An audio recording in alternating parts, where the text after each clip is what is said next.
the teddy bear. Now, would you hold that, please? I shall want it back.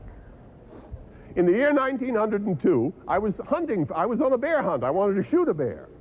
But we couldn't find one. We were in Mississippi. It was in the springtime. It was cold and raining. We'd been riding up and down hill for 2 or 3 days and couldn't find a bear. And then my guide, in an effort to please me, managed to trap a very old, very sickly female bear.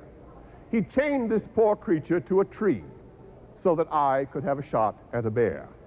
I was so outraged at this that I believe I swore. I thought I could not look my children in the face if I did this thing.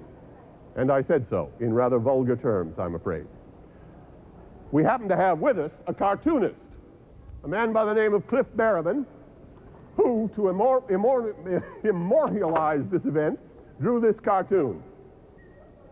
There I am, you see, very noble.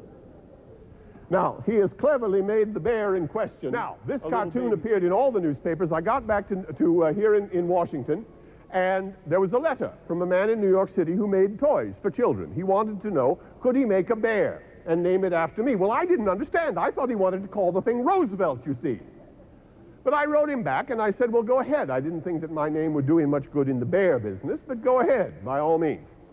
The next thing I knew, these things were everywhere. The next day, the mole, who had risen late and taken things very easy all day, was sitting on the bank fishing, when the rat, who had been looking up his friends and gossiping, came strolling along to find him.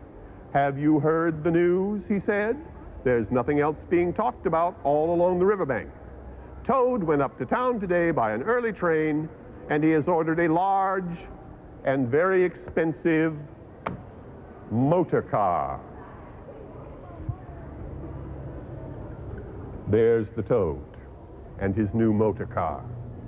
Now I ask you, do you think Mr. Toad is going to get in trouble? Yeah, I think so too. I think so too. Because I think he has got too much love for his motor car and too little common sense. That's what I think.